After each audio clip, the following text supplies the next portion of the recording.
오늘은 즐겁고 행복한 날입니다. 왜냐하면 하나님을 예배하는 날이고 이 날이 예수 그리스도가 부활한 날을 기념하는 날이기 때문에 그렇습니다.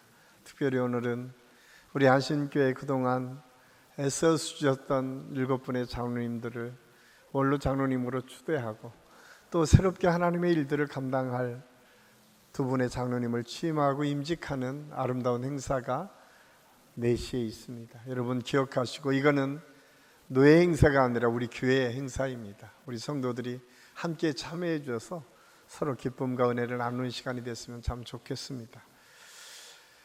중국의 철학자 중에 장자라고 하는 사람이 있습니다. 그가 쓴 이야기 중에 이 무용지물이 아니라 무용지용이라고 하는 말이 있습니다. 쓸모없는 것이 없고 모든 것이 쓸모가 있다라고 하는 말입니다. 아주 역설적인 이야기죠. 장자가 제자들과 함께 길을 가다가 나무가 하나 있어요. 잎만 무성한 나무를 보고 저 나무는 그래도 저렇게 무성하고 크게 잘 성장했는데 왜 저렇게 저기에 서 있는가?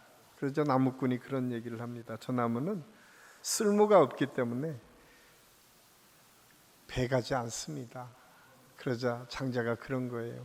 아니, 저 나무는 쓸모가 없어서 자기 수명을 다하고 또 그것을 통해서 다른 사람에게 그늘을 만들어줘서 거기서 쉬게 한다라고 이야기를 합니다. 굉장히 큰 역설이죠. 쓸모가 있는 나무는 어떻게 보면 쉽게 베어져서 때로는 의자로도 사용되고 집의 이 대들보로도 사용되지만 쓸모없는 것처럼 보여지는 그 나무, 잎만 무성한 나무도 때로는 사람들에게 쉼을 주고 위로를 줄 수 있다는 이야기입니다. 여러분 그렇지 않습니까? 이야기는 단순히 그냥 쓸모있고 없고의 문제가 아니라 모든 것이 때로는 쓸모가 있고 있는 그대로 받아주고 용납하는 것이 얼마나 중요한지를 우리에게 가르쳐 주고 있습니다. 그러면서 그가 그런 얘기를 한 가지 추가합니다. 세상에 돌 중에 가장 귀하게 여기는 것이 금인데, 금은 사람들이 너무 좋아하고 좋은 가치를 두고 그것을 잘 활용하고 있는데, 사실은 큰 집을 칠 때 주춧돌을 금으로 만드는 사람은 없다라고 얘기합니다. 그 주춧돌은 돌을 사용한다는 거예요. 별로 쓰임받지 않는 것처럼 보여지는 그 돌이 그 집을 세워가는 주춧돌이 된다라고 이야기를 합니다. 이렇듯 각자가 쓸모가 있다는 거예요. 우리 모두가 그렇게 하나님 앞에 존중받는 인생이다라고 하는 것을 가르쳐주고 있어요. 이 사실을 누구보다도 잘 알았던 누가라고 하는 사람이 있습니다. 누가는 누가복음과 사도행전을 기록하면서 하나님의 놀라우신 역사를 이렇게 표현하고 있어요. 사도행전 4장 10절 11절 말씀인데 우리 함께 읽겠습니다. 너희와 모든 이스라엘 백성들은 알라. 너희가 십자가에 못 박고 사람이 죽은 자 가운데서 살리신 나사렛 예수 그리스도의 이름으로 이 사람이 건강하게 되어 너희 앞에 섰느니라. 이 예수는 너희 건축자들의 버린 돌로서 집 모퉁이의 머릿돌이 되었느니라. 아멘. 이 사건은 무엇을 이야기하냐면 사도행전 3장에 보면 성령 충만한 베드로와 요한이 성전 미문에 앉은 안진뱅이를 예수 그리스도의 이름으로 일으켜 세우시는 놀라운 역사와 기적을 일으키는 장면이 소개되고 있습니다. 그리고 그 사건을 본 많은 사람들이 설왕설래해요. 저 사람들이 무슨 능력으로 저런 일들을 행하느냐 이야기했을 때에 오늘 베드로가 오늘 이 말씀을 하는 거예요. 너희들이 버렸다고 생각하는 그 버린 돌이 주춧돌이 되고 기둥이 되어서 새로운 집을 형성하게 되었다. 많은 사람이 예수 그리스도가 이 땅에 오셔서 하나님의 나라를 선포하고 하나님의 말씀을 증거했을 때에 누군가가 예수님을 기대하며 그 사람에게 무언가 기대했다가 예수님께서 십자가 못 박혀 돌아가시니까 그 다음에 다 끝났다고 생각했어요. 근데 하나님께서는 그 버림돌 같은 그 돌을 주춧돌로, 머릿돌로 세워서 교회를 세우시고 하나님의 역사를 이루어가는 통로로 사용하셨음을 성경은 우리에게 말씀해 주고 있습니다. 이렇듯 우리 믿음의 사람들에게 오늘 예수님께서 주시는 하나님의 메시지는 우리 모두가 있는 그대로 하나님께서 우리를 용납하시고 우리를 사랑하시고 오늘 이 예배 속에 함께 해주신다고 하는 사실을 우리에게 가르쳐 주고 있습니다. 오늘 우리가 읽은 요한복음 21장 15절에서 18절까지 말씀, 그 말씀에 등장하는 베드로의 생애가 그랬습니다. 베드로는 어떤 사람입니까? 베드로는 예수님의 수제자였습니다. 예수님과 함께 3년 동안 동고동락했던 믿음의 제자였습니다. 그는 누구보다도 앞장서서 주님과 함께 했고 주님께서 원하시는 것이라면 가장 앞장서서 나서서 주님을 도왔던 사람이 베드로였습니다. 그래서 예수님께서 돌아가시 바로 직전에 제자들을 모아놓고 말씀하십니다. 내가 얼마 지나지 않으면 십자가를 져서 죽게 될 것이다. 그리고 너희들이 다 피해서 도망가게 될 것인데 내가 3일 만에 부활해서 새로운 하나님의 역사를 쓰게 될 것이다 라고 말씀하셨습니다. 그때에 그 제자들보다 앞서서 나서서 말한 사람이 누굽니까? 바로 베드로 아닙니까? 여기 있는 이 제자들, 이 사람들은 어떻게 될지 모릅니다. 그렇지만 나는 절대로 스승이신 선생님을 배반하지 않겠습니다. 그때 예수님께서 아니야, 네가 닭이 울기 전에 3번 나를 배반할 거야. 그럼에도 불구하고 결코 자기는 그렇지 않을 거라고 생각하고 다짐했던 사람이 베드로였습니다. 그런데 얼마 지나지 않아서 예수님께서 잡히십니다. 그리고 가야바라고 하는 대제사장 집 뜰에 가서 재판을 받으러 끌려가시는 그 현장에 그 예수님을 따랐던 사람들이 뒤쫓아갈 그때에 베드로도 거기 있었습니다. 그때 한 여종이 그 베드로를 보고 너도 저 갈릴리 사람과 같은 배 아니냐라고 물어봤을 때에 베드로가 뭐라고 합니까? 아니다. 성경은 그렇게 기록하고 있습니다. 3번씩 저주하며 부인했다. 그런데 놀랍게도 그때 닭이 우는 소리가 들렸고 그가 슬피 울었다라고 성경은 기록하고 있습니다.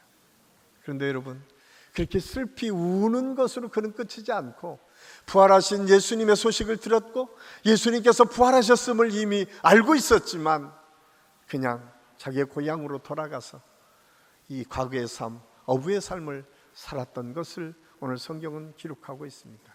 그 어부의 삶을 사는 그 베드로를 지금 예수님께서 찾아오신 거예요. 그리고 예수님이 묻습니다. 너 나 사랑하니? 네가 정말 나를 사랑하니? 3번씩 예수님이 질문하는 이 질문 앞에 베드로가 대답합니다. 내가 주를 사랑합니다. 주님을 내가 사랑하는지를 나는 모르지만 주님 아시지 않습니까? 이 고백이 오늘 우리가 읽은 성경의 내용입니다. 저는 오늘 이 말씀을 준비하면서 내가 나를 사랑하느냐 이 질문이 특별히 2000년 전에 베드로에게만 들려지는 것이 아니라 오늘 저와 여러분에게 들려지는 주님의 질문은 아닌지 한번 생각해보는 시간이 되었으면 좋겠습니다. 곰곰이 생각해 보십시오. 주님이 저와 여러분에게 묻습니다. 네가 날 사랑하느냐? 여러분은 어떤 대답을 하시겠습니까? 오늘 성경은 베드로를 통해서 그 대답을 사랑한다는 대답을 들은 예수님께서 말씀하십니다. 내 양을 먹이라, 내 양을 치라. 사명을 주신 거죠. 이제는 네가 네 삶을 살지 않고 하나님께서 주시는 사명의 삶을 살 것이다라고 말씀해 주고 있습니다. 저는 오늘 이 말씀을 다시 한번 묵상하면서 우리 안식교 모든 성도들이 이 말씀 앞에 우리가 서서 주님, 내가 하나님의 자녀로 하나님의 구원받은 하나님의 백성으로 살아갈 텐데 어떻게 살아야 하나님의 뜻을 이루며 사는 것일까요? 여러분, 목사만, 장로만, 아니면 집사만, 권사만 하나님의 부르심을 받은 것이 아니라 우리 모든 사람이, 구원받은 모든 사람이 하나님의 부르심을 받았다면 부르심을 받은 사명자들의 삶의 모습은 어떠해야 되는지를 오늘 말씀을 통해서 함께 생각하고, 저는 우리 안식교 모든 성도들이 그 말씀 앞에 우리가 새롭게 하나님의 은혜를 체험하고 변화되는 은혜의 시간이 될 수 있기를 예수님의 이름으로 간절히 축원합니다. 기억하십시오. 사명자의 삶은 하나님 앞에서 사는 사람들임을 알 수 있습니다. 하나님의 사명을 맡는다라고 하는 것은 결코 쉽지 않습니다. 누군가에 앞서서 리더십을 발휘하며 사는 것 역시 쉽지 않습니다. 부활하신 예수님께서 그런데 가장 먼저 하신 일이 무엇인가? 사람을 세우는 일이었어요. 예수님께서 공생애를 처음 시작하실 때도 예수님께서 먼저 제자들을 부르셨고 제자들에게 하나님의 나라의 역사를 먼저 가르쳐 주시고 그 역사를 세상 사람들에게 증거하도록 하셨음을 성경은 우리에게 말씀해 주고 있습니다. 부활하신 예수님께서 똑같이 하셨어요. 가장 먼저 하신 일이 지금 디베랴 호숫가에 있는 제자들, 흩어져서 과거의 삶으로 돌아간 그 제자들을 다시 찾아가셔서 모시고 그들에게 사명을 주시는 일이 오늘 예수님이 하신 일이었음을 알 수가 있습니다. 사실 우리가 하나님의 일들을 감당할 때 우리는 가끔 내가 하나님의 뜻대로 하나님의 역사를 이룬다고 생각하며 하나님의 일들을 감당할 때가 있습니다. 그런데 처음에는 그런 열정과 열심이 있어서 주님, 내가 이 일을 맡았는데 어떻게 해야 될까요? 주님께 묻고 하나님의 일들을 감당할 때가 있습니다. 그런데 점점 시간이 흐르고 좀 연수가 좀 되기 시작하면 그때는 하나님은 온데간데 없는 거예요. 주님의 뜻은 온데간데 없는 거예요. 내 생각과 내가 생각하는 것, 내가 원하는 것이 가장 중요해지기 시작합니다. 교회 안에서도 하나님의 일들을 추진할 때도 내 뜻대로 안 되면 화가 나기 시작하는 거예요. 내가 원하는 대로 이루어지지 않으면 그것이 마치 하나님의 뜻이 아닌 것처럼 생각하기를 시작합니다. 그러면서 문제를 시작해요. 그래서 내가 원하는 대로 되기를만을 주장하며 교회에서 문제를 제기하기 시작합니다. 혹시 그런 모습이 저와 여러분의 모습은 아닙니까? 우리가 하나님의 일들을 감당한다면서도 매 순간 하나님의 뜻하심과 원하심이 무엇인지를 생각하기보다는 내가 지금까지 경험한 것, 내가 가지고 있는 지금 나의 위치, 내가 지금까지 생각해왔던 것들만을 주장하며 내가 하나님의 일이라 생각하고 그 일들을 감당하고 있지는 않습니다. 오늘 예수님은 다시 베드로에게 묻습니다. 네가 나를 사랑하느냐? 예수님께서 사명자에게 요구하시는 것은 딱 한 가지입니다. 너 어떤 능력을 가지고 이 일을 행할래? 내가 맡겨주신 일이 무엇인지 너 잘 알고 있니? 이런 것들을 묻지 않습니다. 예수님께서는 단지 물으십니다. 너 나 지금 사랑하고 있어? 우리 주님이 확인하는 것은 주님과의 관계가 무엇인지를 먼저 깨달으라고 말씀하고 있어요. 너는 나와 관계 속에서 어떤 위치에 서 있느냐고 묻습니다.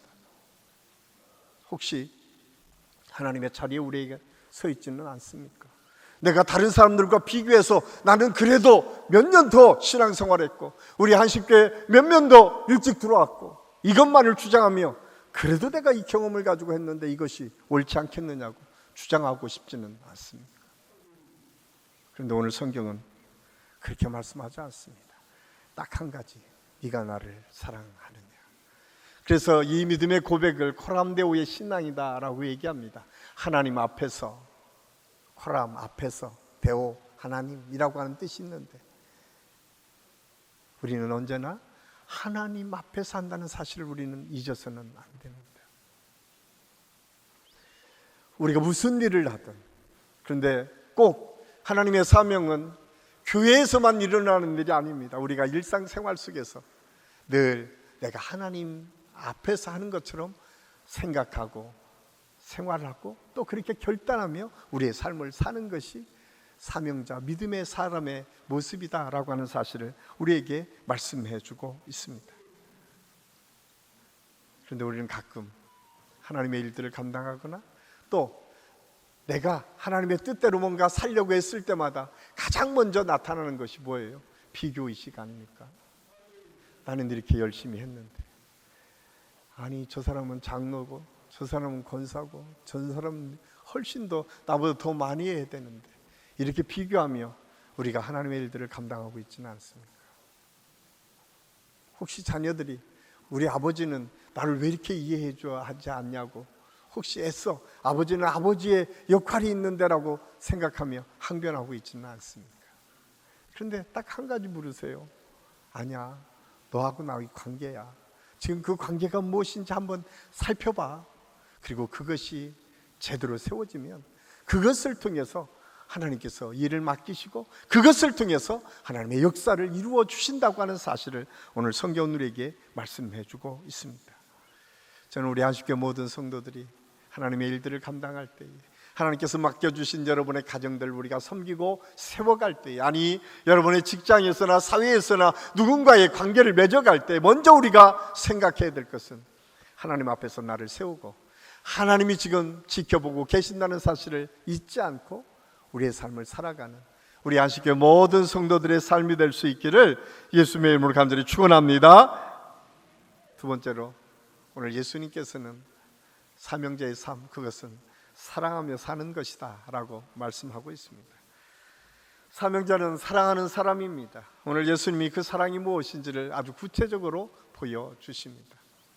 예수님은 사랑을 모르실 뿐만 아니라 그 사랑이 어떻게 우리의 삶 속에서 나타내야 될지를 아주 구체적으로 보여주고 계십니다. 가장 먼저는 사랑은 관심입니다. 예수님은 관심을 가지세요. 누구에게 관심 갖습니까? 실패하고 낙심하고 좌절해서 과거의 삶으로 돌아갔던 제자들에게 관심을 갖습니다. 원망스럽기도 하고 책망할 거리들이 훨씬 많이 있는 그 제자들을 찾아가십니다. 그리고 찾아가셔서 그들의 삶의 형편과 처지를 바라보시고 그들의 위치에서 그들을 이해하기를 시작합니다. 그렇습니다. 사랑은 그런 것입니다. 사랑은 찾아가는 것이고 그 사람의 위치와 그 모든 상황을 인정하고 존중하는 거예요. 장자가 그랬듯이 그 있는 자리에 있는 그대로 받아줄 줄 알 수 있어야 돼요. 오늘 예수님께서 실패하고 좌절하고 낙심한 그 제자들을 그 현장에 가셔서 있는 그대로 그들을 받아주십니다. 예수님께서 야, 너희들 지금 뭐 하는 거야? 내가 부활한다고 했는데 그것도 못 믿고 이제 와서 이렇게 살고 있어? 라고 책망하지 않으세요. 예수님은 그냥 묵묵히 그들에게 찾아가 주시고 또 그들을 바라보세요. 그래서 저는 그 예수님의 사랑이 무엇인지를 느끼기 위해서는 우리가 사람을 바라볼 때도 그 따뜻한 시선이 우리에게 있어야 돼요. 한번 우리 부부들 옆에 분들 한번 따뜻한 시선으로 바라보십시오. 이게 사랑이라는 거예요. 사랑이 뭐 대단하다고 생각하지 마십시오. 사랑은 어쩌면 누군가에게 웃어주는 것, 누군가에게 먼저 관심을 가져주는 것, 누군가에게 따뜻한 시선을 가지고 바라보는 것, 이것이 사랑이라고 오늘 성경은 말씀해 주고 있어요. 예수님께서 하신 일이 가장 먼저 하신 일이 뭐예요? 그 제자들을 책망받아야 될 마땅할 제자들에게 가셔서 그들을 지켜보시고 아침을 준비하시잖아요. 뭐 그렇게 잘했다고. 성경에 보면 오늘 요한복음 21장 1절에서 14절을 읽어보면 밤이 맞도록 아무것도 잡지 못하는 형편없는 제자들. 그런데 그 실패를 아시지만 그들의 내 오른편에 그물을 내려서 많은 고기를 잡게 해주실 뿐만 아니라 그리가 지치고 힘든 몸을 가지고 지금 해변을 나오니까 거기에서 아침상을 차려주시는 예수님. 이분이 저와 여러분이 믿는 하나님이시고 저와 여러분을 통해서 새로운 세상을 열어가실 예수 그리스도의 사랑의 모습입니다. 근데 우리는 가장 가까운 사람들에게조차도 우리의 마음을 내어주지 못할 때가 얼마나 많이 있습니까? 아니 내 생각과 내 뜻과 나와 조금만 상반되면 얼마나 많은 생각을 가지고 그들을 책망하며 시기하며 질투하며 바라보고 있습니까? 그럼에도 불구하고 주님은 그런 우리의 모습까지도 지금 따뜻한 시선으로 바라보시고 우리를 꺼내안으시고 우리에게 새로운 길을 열어주시는데, 이 사실을 깨달았던 사도 베드로, 그는 그 모든 것을 덮어주시고 용납하시는 그리스도의 사랑이 얼마나 큰지를 알았습니다. 그리고 그가 나중에 베드로 전후서를 기록하면서 그는 이런 고백을 합니다. 베드로 전서 4장 7절 10절 말씀입니다. 우리 함께 읽겠습니다. 만물의 마지막이 가까웠으니 그러므로 너희는 정신을 차리고 근신하여 기도하라. 무엇보다도 뜨겁게 서로 사랑할지니 사랑은 허다한 죄를 덮느니라. 서로 대접하기를 원망 없이 하고 각각 은사를 받은 대로 하나님의 여러 가지 은혜를 받은 선한 청지기 같이 서로 봉사하라. 이 사랑을 누가 받았어요? 베드로가 받았어요. 베드로가 오늘 요한복음 21장 이 현장에서 예수님의 그 사랑이 얼마나 큰지를 알았어요. 한 번도 예수님이 너 왜 나를 배반했니 묻지 않으시고, 너 여기서 무엇하고 있니 탓하지 않으시고, 그냥 묵묵히 그를 안아주시고 준비해 주시고 먹여주시고, 다시 질문 딱 한 가지 하세요. 너 나 사랑하는 것 변하지 않았니? 너 사랑하는 것 잊지 않았니? 그러면 나와 함께 하나님의 일들을 감당할 수 있어. 우리가 예수 믿는다라고 하는 것을 대단하게 뭔가 성과를 내고 뭔가 세상 사람들이 인정할 만한 것을 이룬다고 생각하지 마십시오. 어쩌면 예수 믿는 것의 출발은 내 가장 사랑하는 남편의 이야기를 잘 들어주는 것, 내 아내의 이야기를 화내지 않고 끝까지 들어줄 수 있는 것, 우리 자식들이 내 마음에 잘 들지 않아도 그 자식들을 위해서 기도하고 마지막까지 그 아픔과 고통을 덮어줄 수 있는 것. 우리 교회 안에서도 마찬가지입니다. 목장 식구들, 여러분, 우리가 하나님의 일들을 하다가 보면 다 다르기 때문에 의견이 얼마나 달라질 수 있습니까? 그때마다 제가 늘 말씀드렸던 게 한 가지 있는데 다 잊어버리셨죠? 제가 제가 우리 교회 와서 처음 한번 반복해서 서로 한번 다짐했으면 좋겠어요. 그럴 수도 있지. 왜 대답을 그럴 수도 있지. 혹시 여러분 마음에 안 들면 그럴 수도 있지. 혹시 이 담임 목사가 마음에 안 들면 그럴 수도 있지.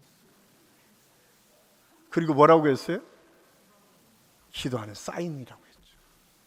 내 남편이, 내 아내가, 내 자식이, 내가 원하는 누군가가 내 마음에 들지 않을 때에 그럴 수도 있지. 그리고 또 한 가지 잊지 말아야 될 게, 오늘 만물에 가까이 왔으니 깨어 근신하여 기도하라고 말씀하고 있어요.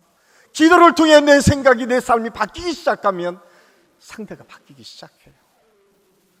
그런데 나는 바뀌지 않고 그 사람만을 바뀌기 원하면 안 바뀝니다. 오늘 성경이 그것을 예수님을 통해서 우리에게 가르쳐주고 있어요. 예수님이 먼저 가서 하시잖아요. 먼저 아침 차려주시고, 먼저 준비해 주시고, 먼저 네가 나 사랑하니라고 물으시며 사랑을 고백하고 있잖아요. 어떻게 내가 사랑하지 않는데 사랑하냐고 물어볼 수 있겠어요? 그 말 한마디에 베드로는 얼마나 많이 예수님께서 그를 사랑하는지를 알았어요. 그래서 사랑은 허다한 죄를 덮는다고 고백하고 있습니다. 그리고 뜨겁게 서로 사랑하는 것이 믿음을 통해서 하나님의 역사를 이루어가는 것이다라고 우리에게 말씀해 주고 있습니다. 저는 우리 한신교회 모든 성도들의 삶에서 이런 사랑의 회복의 역사가 계속 이루어질 수 있기를 예수님의 이름으로 간절히 축원합니다. 꼭 기억하십시오. 여러분, 대단하게 뭔가를 이루려고 생각하지 마시고 소소하고 작은 일이지만 하나하나 사랑을 고백하고 이루어갈 때, 사랑은 관심이라고 하고, 사랑은 필요를 채워주시고, 그 사람을 공감해주고, 그 사람 위치에서 이해해주고, 그리고 실수하는 것들을 덮어주는 넉넉한 마음을 우리가 소유할 때, 거기에 하나님의 능력의 역사가 이루어집니다.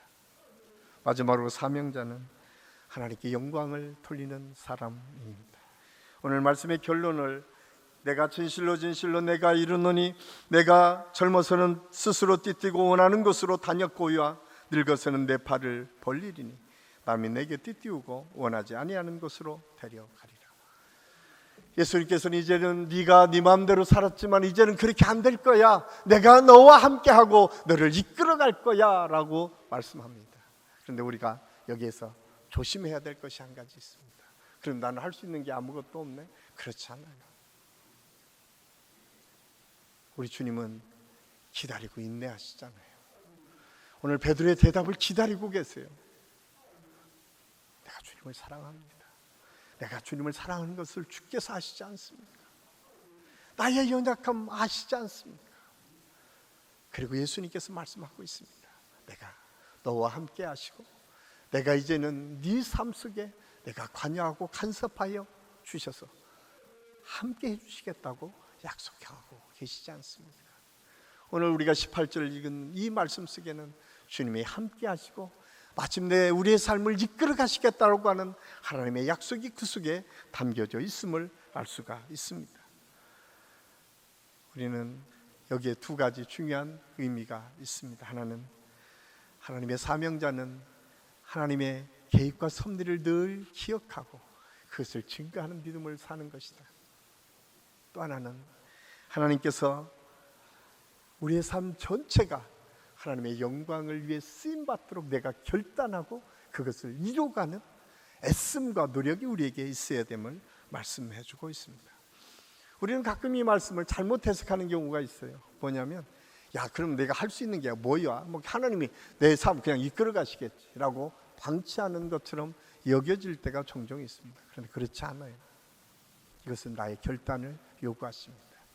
오늘 베드로에게 예수님께서 이 말씀을 하시는 이유는 그래 네가 순간순간 뭔가를 판단하고 결단할 때에 너의 우선순위가 무엇인가, 너의 삶의 우선순위가 무엇인가를 알으라고 말씀하고 있습니다.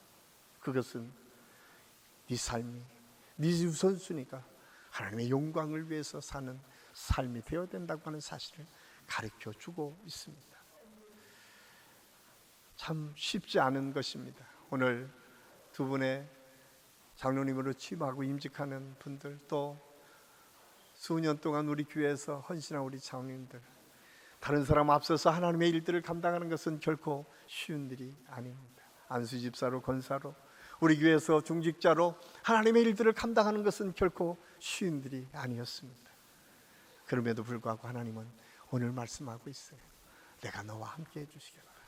그리고 그 함께 해주시다는 그 약속은 절대 그냥 주어진 약속이 아니라 우리 모두에게 언제나 하나님의 뜻을 이루어가는 힘과 능력을 주시는 하나님이 함께 하시겠다고는 약속임을 우리가 잊지 말고 우리 모든 성도들의 삶 속에서 그 하나님과 동행하는 믿음으로 우리에게 맡겨진 사명을 잘 감당할 수 있기를 예수님의 이름으로 간절히 축원합니다. 이 사실을 깨달았던 사도 베드로, 그는 베드로후서 1장 4절에서 7절까지 말씀을 통해서 이렇게 말씀하고 있습니다. 우리 함께 읽겠습니다. 이로써 그 보배롭고 지극히 큰 약속을 우리에게 주사 이 약속으로 말미암아 너희가 정욕 때문에 세상에서 썩어질 것을 피하여 신성한 성품에 참여하는 자가 되게 하려 하셨느니라. 그러므로 너희가 더욱 힘써 너희 믿음의 덕을, 덕의 지식을, 지식의 절제를, 절제의 인내를, 인내의 경건을, 경건의 형제의 우애를, 형제의 우애의 사랑을 더하라. 아멘. 오늘 예수님이 베드로를 앞에 놓고 말씀하십니다. 내 이 약속 너 잊지 마. 그리고 이 성품에 참여하는 믿음을 가져. 너희가 그냥 운명에 던져진 조차로 너희가 살아가는 존재가 아니라 하나님을 믿고 예수 그리스도를 주로 고백하는 사람은 그 하나님의 성품에 참여하는 자가 될 텐데, 그 성품에 참여하는 자는 어떤가? 믿음의 덕을, 덕의 지식을, 지식의 절제를, 절제의 인내를. 여러분, 그냥 쉬운 게 아닌 거예요. 하나하나 더해지는 역사. 그 인내의 형제 우애를, 형제 우애의 그 사랑을 더해서 그 사랑 안에 이 모든 것이 완성된다라고 하는 사실을 가르쳐 주고 있습니다. 사랑하는 한신교회 성도 여러분, 오늘 저와 여러분이 지금 주님 앞에 섰습니다. 주님이 딱 한 가지 묻습니다. 너 나 사랑하니? 그러면 내 양을 치라, 내 양을 먹이라 명령하십니다. 여러분 양은 어디에 있습니까? 어쩌면 여러분의 가족일 수도 있고, 여러분의 믿지 않는 친구일 수도 있고, 여러분 부모일 수도 있고, 여러분의 주변에 저는 알 수 없지만 여러분이 생각하는 많은 하나님의 사역들이 있습니다. 그때 꼭 기억하십시오. 그 모든 일을 지켜보고 지금 우리와 함께 하시길 원하시는 예수 그리스도가 계시다는 사실을 잊지 마십시오. 그리고 그분이 우리를 사랑하셔서 우리를 건강하게 세워주시고 그 일을 맡겨주신 것처럼 우리도 그 사랑으로 하나하나 그분들을 섬기고 나아갈 때 오늘 주신 말씀처럼 하나님의 성품이 저와 여러분의 성품이 되어서 하나님의 역사를 이룰 뿐만 아니라 우리 교회 안에 새롭게 하나님의 능력과 은혜를 이루어가는 그런 하나님의 축복이 우리 모두에게 있을 수 있기를 예수님의 이름으로 간절히 축원합니다. 우리 너무 거창한 것부터 시작하지 마시고 우리 다음 주부터 한 가지 꼭 실천상 웃으며 따뜻한 시선으로 바라보며 인사하기, 이것부터 주님의 사랑을 실천했으면 좋겠습니다. 저는 우리 모든 성도들 제가 다음 주에 꼭 앞에 이렇게 한 분 한 분 인사하면서 지켜보겠습니다. 꼭 기억하십시오. 여러분의 아내를, 남편을, 자식을, 부모들을 우리가 섬길 때 따뜻한 시선과 사랑으로 웃어주고 격려하고 위로하는 말을 통해서 우리가 하나님의 역사를 우리 가정에서부터 우리 교회에서부터 우리 주변에서부터 하나하나 이루어가는 하나님의 축복이 우리 모든 성도들의 삶에 있기를 예수님의 이름으로 간절히 축원합니다. 기도하겠습니다. 아버지 하나님, 은혜를 감사합니다. 오늘 말씀을 통해서 우리의 연약함과 부족함이 무엇인지를 함께 깨달았습니다. 우리는 다 양 같아서 하나님의 말씀을 듣고도 하나님의 명령이 무엇인지 알면서도 그것을 제대로 실천에 옮기지 못할 때가 얼마나 많이 있었는지 주님, 우리를 긍휼히 여겨주시고 우리를 불쌍히 여겨주시옵소서. 우리가 작지만 따뜻한 시선과 따뜻한 마음과 따뜻한 말로 우리 서로를 격려하고 위로할 수 있는 믿음의 사랑의 모습이 우리 모든 성도들의 모습이 될 수 있도록 인도하여 주시옵소서. 오늘 주님이 묻습니다. 네가 나 사랑하니? 그렇다면 이 사랑을 실천에 옮기라고 말씀하셨는데 우리 모든 성도들이 가정에서나 직장에서나 삶의 터전에서 이런 사랑의 실천자들이 다 될 수 있도록 하나님께서 인도하여 주시옵소서. 오늘도 우리와 함께 하시는 주님을 찬양하며 예수님의 이름으로 감사드리며 기도하옵나이다. 아멘.